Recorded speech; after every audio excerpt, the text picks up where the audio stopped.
1। Students, आपने Q equals to N पढ़ लिया था, सबसे पहला फॉर्मूला। इसके बाद आपने second I equals to Q by T पढ़ लिया था। I think we will remember Q was for total charge, N was for number of electrons, E was charge on one electron, 1.6 into 10 to the power minus 19 coulomb.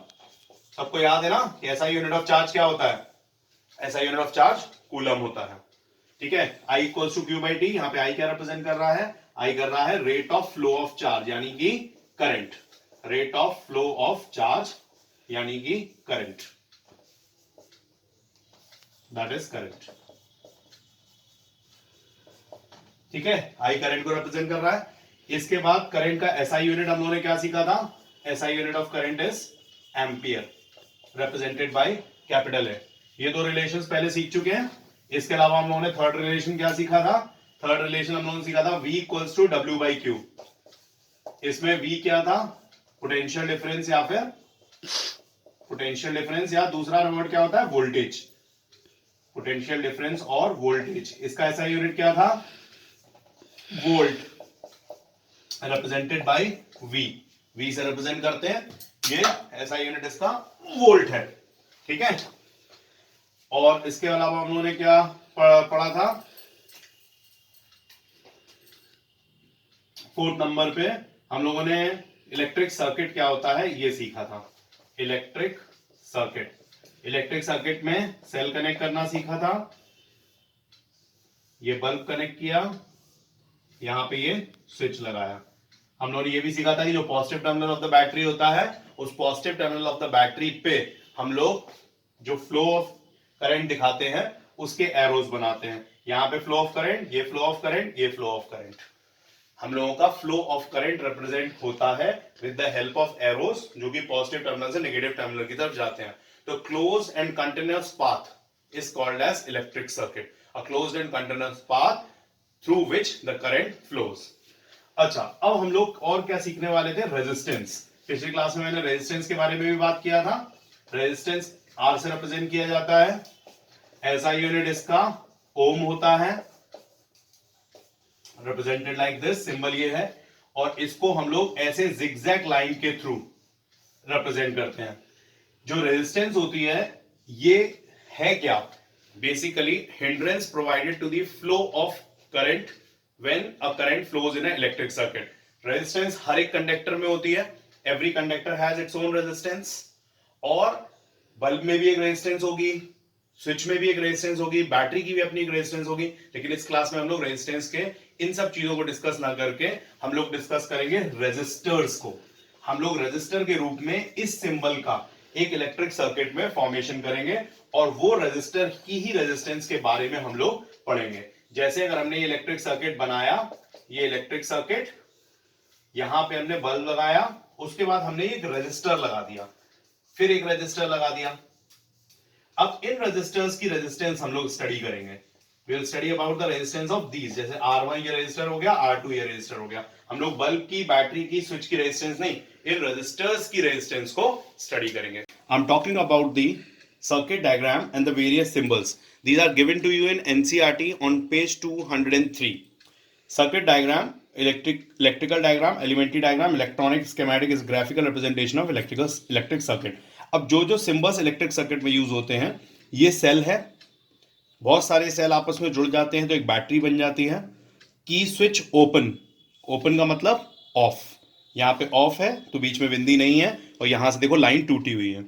की close, close का मतलब on, बिंदी बीच में लगा दी, on हो गया, और यहां पर इस लाइन को जोड़ दिया। जॉइंट वायर, ये जॉइंट वायर के बीच में अगर वायर में कोई जॉइंट लगा हुआ है जहां से एक और वायर निकाला गया है, तो इस तरह से ऊपर एक वायर आती है और ये एक पॉइंट बना हुआ है। वायर विद नो जॉइंट, ये दो आपस में क्रॉसिंग वायर्स हैं। इन क्रॉसिंग वायर्स का आपस में कोई मतलब नहीं है। हो सकता है ये पंखे की तार जा रही हो, ये बल्ब की तार जा रही हो, दो वायर्स एक दूसरे के ऊपर से गुजर रही हैं लेकिन इनका आपस में कोई मतलब नहीं है। तो वायर्स विद नो जॉइंट इस तरह से रिप्रेजेंट कर दिया जाता है। बल्ब पहले भी तुम लोग बना चुके हो।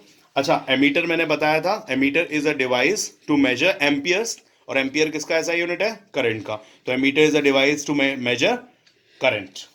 और एम्पियर को लगाते वक्त प्लस और माइनस का साइन होता है। अगर plus terminal of the battery की तरफ जो तार होगी उस पर यहाँ प्लस का निशान लगाएंगे, और जो नेगेटिव की तरफ तार होगी उस पर नेगेटिव का निशान लगाएंगे। Voltmeter is to measure volt, volt किसका ऐसा यूनिट है, वोल्टेज या पोटेंशियल डिफरेंस का।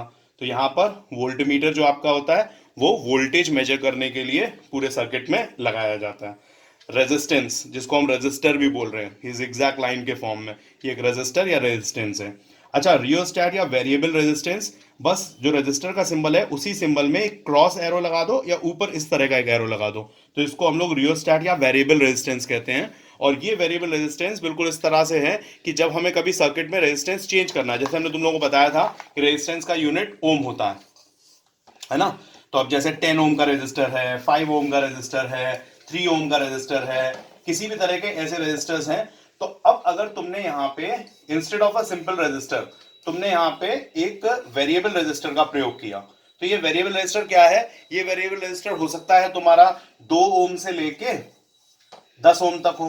तो इसमें तुम की को रोटेट करके जितना चाहो उतना रेजिस्टेंस को बढ़ा सकते हो, जैसा हम लोग घर के रेगुलेटर में करते हैं, पंखे के रेगुलेटर में, कि 4 नंबर पे पंखा चला रहे हैं तो पंखा तेज चल रहा है, 3 नंबर पे धीमे चल रहा है यानी रेजिस्टेंस बढ़ गई, 2 नंबर पे और धीमे चल रहा है यानी और रेजिस्टेंस बढ़ गई, 1 नंबर पे और धीमे हो गया यानी रेजिस्टेंस और बढ़ा दी गई, और 0 पे उसका बिल्कुल ही कट हो गया, क्योंकि 0 पे जो हमारा रेगुलेटर होता है वो स्विच की तरह काम करने लगता है, तो सर्किट को ही काट देता है। तो ये जो रियोस्टाट है एक वेरिएबल रेजिस्टर है जो इस चीज के लिए बनाया गया है कि हम रेजिस्टेंस को अपने अनुसार वेरी करा सकें सर्किट में।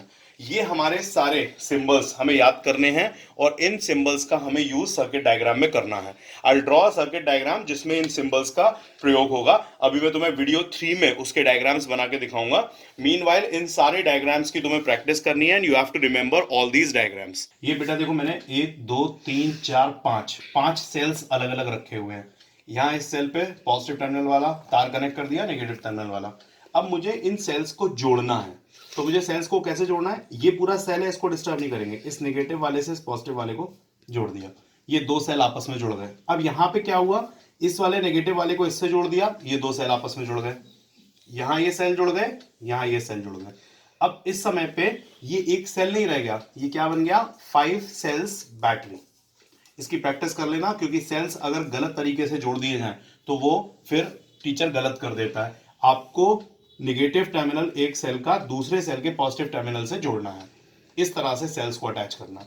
एंड होगा नेगेटिव टर्मिनल से, ये 5 सेल की बैटरी होगी। अब ऐसे देखो 3 सेल की बैटरी है, यहाँ नेगेटिव से इधर पॉजिटिव जोड़ दिया, ये नेगेटिव से इधर पॉजिटिव जोड़ दिया, ये बन गई आपकी 3 सेल्स बैटरी। ठीक है, इस तरह से हम लोग बैटरी का फॉर्मेशन करते हैं। अच्छा, एक चीज और बताने वाली है कि जब हम बैटरी का फॉर्मेशन करते हैं तो एक सेल का वोल्टेज अगर हमें दिया होता है, मान लो यहाँ पे 1.5 वोल्ट का एक सेल दिया है, तो हम ऑटोमेटिकली इसको मल्टीप्लाई करके ये 7.5 वोल्ट की बैटरी है, ऐसा बोल सकते हैं। ऐसे मान लो यहाँ पर ये सेल 5 वोल्ट का एक दिया हुआ है, हम 5 वोल्ट से मल्टीप्लाई करेंगे, ये 15 वोल्ट की बैटरी है। ये मैटर नहीं करता कि कितने सेल्स हैं, यहाँ 15 वोल्ट 3 ही सेल में हो गया, क्योंकि एक एक सेल 5 वोल्ट का है, यहाँ पे एक एक सेल 1.5 वोल्ट का है, तो 5 सेल की बैटरी 7.5 वोल्ट की हुई। ठीक है, इतना हम लोग समझते हैं, ये पोटेंशियल डिफरेंस है इनका। और इसी पोटेंशियल डिफरेंस जिसकी वजह से ईएमएफ होता है, इलेक्ट्रोमोटिव फोर्स, जिसकी वजह से हमारे चार्जेस फ्लो करते हैं और करंट जनरेट होता है। अच्छा, अब नेक्स्ट चीज जो इसमें तुम्हें बतानी थी, मुझे एक सर्किट बनाना था। ये मैंने मान लो 2 सेल्स का एक बैटरी बनाई, ये मैंने आपस में सेल्स को जोड़ दिया, ये मेरी 2 सेल्स बैटरी हो गई। ठीक है, और ये 2 सेल्स बैटरी मैंने बनाई, यहाँ पे मैंने एक स्विच लगा लिया, चलो ऑन कर दिया स्विच को। यहाँ मैंने एक एमीटर लगा लिया, ठीक है, ये प्लस वाले साइन से आया था, ये एरो बना दिए करंट के, यहाँ माइनस का साइन वाला बना दिया। ये आगे चले, मैंने एक बल्ब लगा दिया। ठीक है, बल्ब लगाने के बाद यहाँ मैंने एक रजिस्टर लगा दिया। ठीक है, यहाँ मैंने एक और रजिस्टर लगा दिया, यहाँ मैंने एक और रजिस्टर लगाया, और ये रजिस्टर मैंने वेरिएबल रजिस्टर के रूप में कर दिया। ठीक है, अब और क्या कर दूं, और मैंने यहाँ पे एक स्विच लगाया हुआ है ऑलरेडी, चलो फिर मैं क्या लगाता हूँ, एक वायर जॉइंट लगा देता हूँ, एक वायर जॉइंट लगा दिया।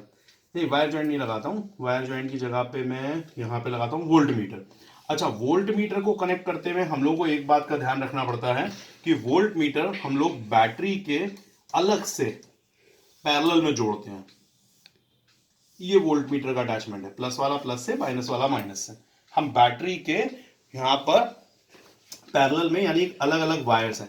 मैंने तुम्हें बताया था कि जितनी भी डिवाइसेस लगते हैं उतनी नंबर ऑफ वायर्स होती हैं। जैसे यहाँ फर्स्ट वायर ये रही होगी, सेकेंड वायर ये रही होगी, थर्ड वायर ये रही होगी, फोर्थ वायर ये रही होगी, ये बीच में रेजिस्टर लग गया R1, ये फिफ्थ वायर रही होगी, यहाँ पे R2 रेजिस्टर लग गया, ये सिक्स्थ वायर रही होगी, ये आपका रियोस्टैट लग गया यानी वेरिएबल रेजिस्टर लग गया, इसके अटैचमेंट का ये सेवेंथ वायर रही होगी, ये सेवेंथ वायर यहाँ तक गई। अब इस सेवेंथ वायर का, अब जैसे मैंने ये यहाँ वायर था ना, ये मान लो इस जगह पे निगेटिव टर्मिनल पे बैटरी के जोड़ दिया, ये सेवेंथ वायर और जो मेरे वोल्ट मीटर की एर्थ वायर है, ये दोनों ही negative terminal of the battery पे जुड़ी हुई हैं, और ये मेरी नाइन्थ वायर है जो मान लो तुम positive terminal of the battery पे इधर जुड़ी हुई है। तो टोटल ये 9 वायर से मिलकर सर्किट बना है। ठीक है, यहां पे जो वोल्ट मीटर तुमने पैरेलल में कनेक्ट किया है, ये पैरेलल क्यों है? क्योंकि ये 2 वायर से एक डिवाइस को जोड़ा गया है। यहां पे करंट अगर ट्रैवल करेगा तो आप देखो इस जगह पे करंट के पास 2 पाथ है, एक पाथ यहां पर भी है और एक पाथ यहां पर भी है। तो जब भी करंट को 2 पाथ अलाउ हो जाते हैं, तो जो भी चीज उस पाथ को अलाउ कर रही होती है उसे हम बोलते हैं पैरेलल कनेक्शन। इसको बोलते हैं हम पैरेलल कनेक्शन। अभी इसके बारे में डिटेल में पढ़ेंगे। तो ये पैरेलल कनेक्शन का रोल प्ले कर रहा है यहाँ पे वोल्ट मीटर, और जो एमीटर था वो था सीरीज कनेक्शन। अच्छा, एक बात मैं और बताना चाहूंगा कि सीरीज कनेक्शन में मैंने तुम्हें बताया था कि करंट को कोई और पाथ नहीं होना चाहिए। तो इधर करंट के पास सिर्फ एक ही पाथ है, जहां पर करंट पूरे देखो सब जगह पर ट्रैवल कर रहा है, सारे डिवाइसेस में ट्रैवल कर रहा है, बल्ब में, R1 रजिस्टर में, R2 रजिस्टर में, रियोस्टैट में, स्विच में, सब में एक ही पाथ से ट्रैवल कर रहा है। तो ये एमीटर आपका सीरीज कनेक्शन है।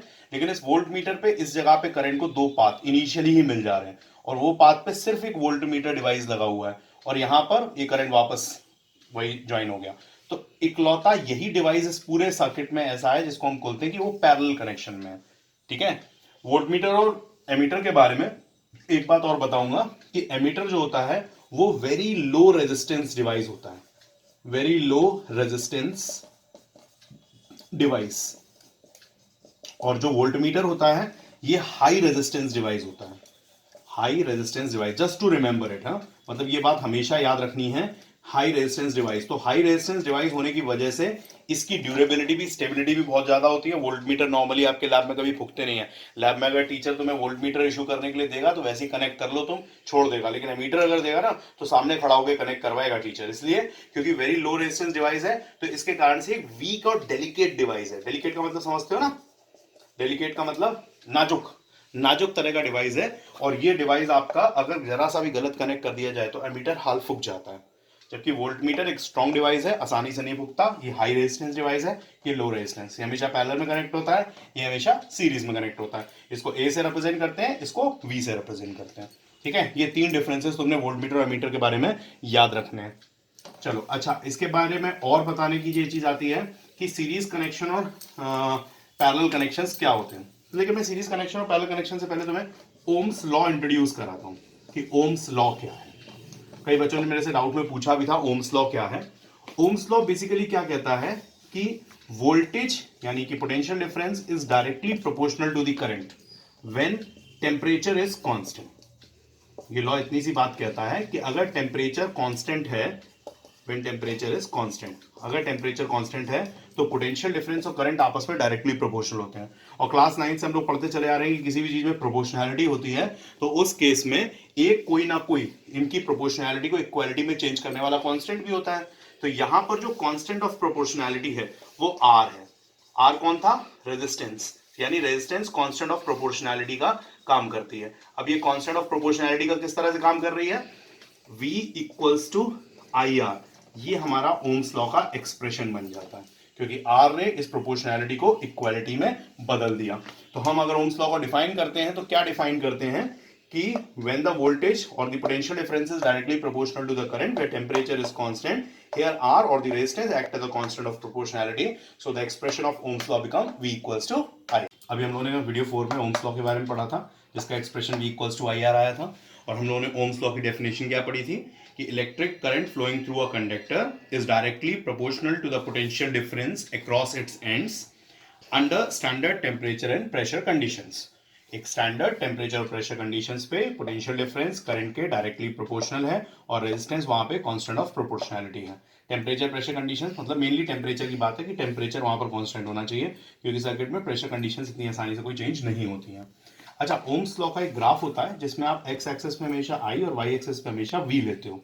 इस ग्राफ को मैंने दो बना रखे हैं बोर्ड पे, एक आइडियल के लिए और एक प्रैक्टिकल के लिए, कि प्रैक्टिकली कैसा ग्राफ बनेगा और आइडियली कैसा बनेगा। प्रैक्टिकली इसका ग्राफ जैसे नहीं यूनिफॉर्म मोशन का ग्राफ बनता था, बिल्कुल वैसा ग्राफ बनेगा कि जैसे जैसे v बढ़ेगा वैसे वैसे i बढ़ेगा। v प्रोपोर्शनल टू i है, जैसे जैसे v बढ़ता जाएगा i बढ़ता जाएगा। और ये जो स्लोप ऑफ द ग्राफ है, ये स्लोप ऑफ द ग्राफ, ये slope of the graph resistance को रिप्रेजेंट करेगा। Slope of the graph shows resistance, ये रेजिस्टेंस को शो कर रहा है आपका स्लोप ऑफ द ग्राफ, ठीक है। लेकिन आइडियली जो चीज है वो प्रैक्टिकली नहीं है। क्यों प्रैक्टिकली नहीं है? या कोई सर्किट वर्क कर रहा होगा तो उसमें करंट ट्रैवल कर रहा होगा, करंट को रेजिस्टेंस मिल रही होगी, यानी करंट के रास्ते को, उसके इलेक्ट्रॉन्स के रास्ते को रोका जा रहा होगा। तो अल्टीमेटली होगा क्या, हल्का हल्का टेम्परेचर बढ़ता जाएगा कंडक्टर का, कि नहीं? तो जब टेम्परेचर बढ़ता जाएगा कंडक्टर का तो ग्राफ जो है वो बीच बीच में हल्का सा, देखो थोड़ा सा चेंज आ रहा है ना। ये बिल्कुल स्ट्रेट लाइन है और ये यहां पर जो लाइन है ये बिल्कुल स्ट्रेट नहीं है, थोड़ा सा वेरिएशन कैरी कर रही है। ये वेरिएशन क्या बात को रिप्रेजेंट करता है कि हाँ टेम्परेचर बढ़ने की वजह से थोड़ा बहुत प्रोपोर्शनैलिटी में डिस्टर्बेंस आता है, इसीलिए उसको प्रैक्टिकल ग्राफ बोलते हैं, इसको आइडियल ग्राफ बोलते हैं। आइडियल ग्राफ में there is no change, v proportional to i standard form. Practical graph में yes there is a change, वहां पर चेंजेस होते हैं और हमें मानना है कि वैसे भी चेंजेस होते ही हैं। अच्छा, ये जो ओम्स लॉ है ना, इन्हीं के नाम पर जो हमारा रेजिस्टेंस का जो एसआई यूनिट ओम है ना, जैसे 5 ओम से 7 ओम जो हम रेजिस्टेंस को बोलते हैं, ये ओम रीड किया जाता है सिंबल। तो ये जो ओम सिंबल रेजिस्टेंस के यूनिट को मिला है ना, ये सिंबल आपका इसी वजह से मिला है ओम्स के नाम पर, क्योंकि ओम्स ने ही रेजिस्टेंस के बारे में बताया था, फिर ओम्स का लॉ बताया था और इन्हीं ने इस कांस्टेंट को भी इंट्रोड्यूस किया था। यहाँ पर ये कांस्टेंट ऑफ प्रोपोर्शनैलिटी के रूप में v equals to I R का रिलेशन जनरेट हुआ है। अच्छा, कुछ बच्चों ने मेरे से एक डाउट पूछी थी कि इलेक्ट्रिक फील्ड क्या होती है। बच्चों, जब किसी भी कंडक्टर में करंट ट्रैवल कर रहा होता है तो उस कंडक्टर में करंट ट्रैवल करते वक्त जहां भी आसपास उस करंट का इन्फ्लुएंस होगा वो सब इलेक्ट्रिक फील्ड का हिस्सा कहलाता है। इलेक्ट्रिक फील्ड वो सारी चीजें होती हैं जहां पर करंट कंडक्टर में ट्रैवल कर रहा है तो उस कंडक्टर पे जितना इलेक्ट्रिकल इन्फ्लुएंस जितनी भी दूर तक है उसके आसपास, the area around that electrical conductor, that becomes the electric field, ठीक है। और हाँ, एक डाउट और किसी बच्चे ने मेरे से पूछी थी कि सर टेम्परेचर कैसे बढ़ जाता है जिस समय पे रेजिस्टेंस, मतलब जिस समय पे करंट ट्रैवल करता है। तो बेटा, जब करंट ट्रैवल करेगा तो रेजिस्टेंस का रोल क्या है? रेजिस्टेंस बेसिकली करंट के रास्ते को ही तो रोकता है, करंट को ट्रैवल करने से रोकता है। जैसे तुम अगर मोशन करते हो तो उसमें फ्रिक्शन की वजह से कोई भी ऑब्जेक्ट गर्म हो जाता है, अपना हाथ रगड़ो टेबल पे, गर्म हो जा रहा है कि नहीं? किस वजह से गर्म हो जा रहा है? फ्रिक्शन की वजह से गर्म हो जा रहा है। ऐसे ही जब करंट ट्रैवल कर रहा होता है तो उसके करंट के ट्रैवल में जो उसके अंदर जो रेजिस्टेंस है वो उसके पाथ को रोकती है, इस कारण से कंडक्टर भी गर्म हो जाता है। इसीलिए हमारे सारे डिवाइसेस गर्म हो जाते हैं वर्किंग करते करते, ठीक है। चलो, here we end with class 2, video 5 over. अब क्लास 3 के वीडियोस, ऑल 5 वीडियोस भेजूंगा। चलो, थैंक यू।